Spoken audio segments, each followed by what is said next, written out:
What's up, everybody? This is Battlefield Joe 97 here, and I am revisiting this movie slash TV show series of videos that I've done in the past to talk about Suicide Squad. I watched it today at a 12 p.m. screening, 2D screening to be precise, and I have a lot of thoughts to talk about this film.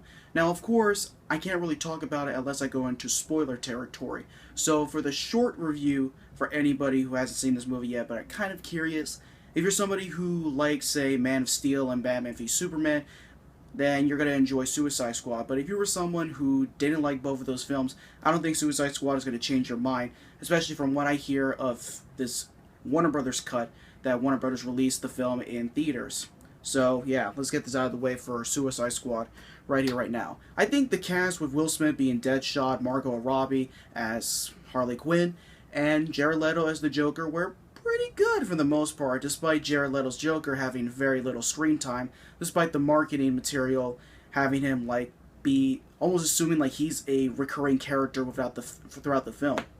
But he's not. He's mostly like an extended cameo scene, just like with The Flash being a cameo extended scene and Batman being a cameo scene, because you really can't have a film that is set in the DC universe without Batman in it for some reason.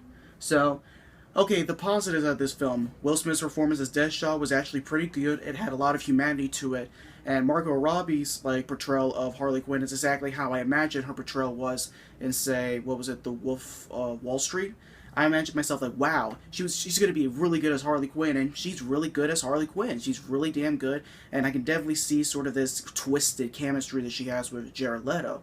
And while I wasn't the biggest fan of Jared Leto's portrayal of the Joker through seeing trailers and TV spots, I was kind of warming up a bit to his portrayal of the Joker when watching the movie. But then there's a negative when it comes to the film.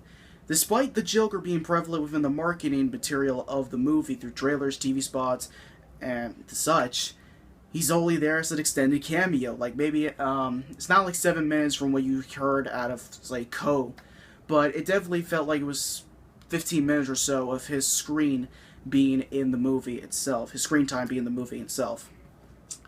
And yeah, I just wanted to see a little bit more of how Jared Leto does with the Joker. I mean, there was this one extended scene of him talking to some rapper in some strip club or whatever, because, his portrayal of the Joker in this universe is a pimp, and that Harley Quinn is a stripper for some reason. I don't know for certain about that.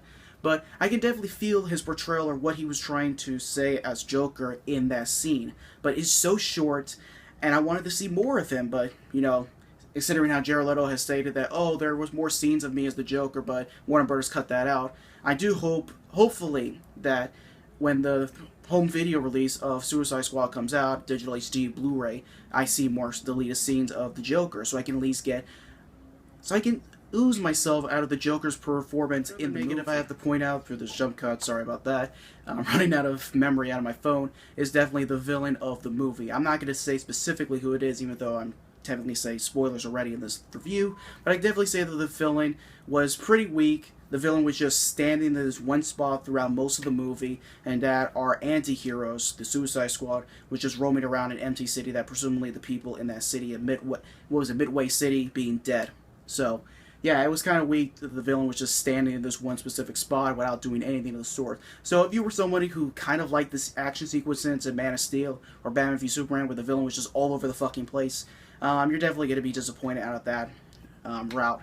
But yeah, one of those aspects that I do have to say for a negative of the film is the cuts. Now, it's not dramatically cut compared to Batman v Superman, but you can definitely still feel that they cut things around, and it just felt like the plot was just going all over the place in certain aspects, especially towards the middle arc of the film itself.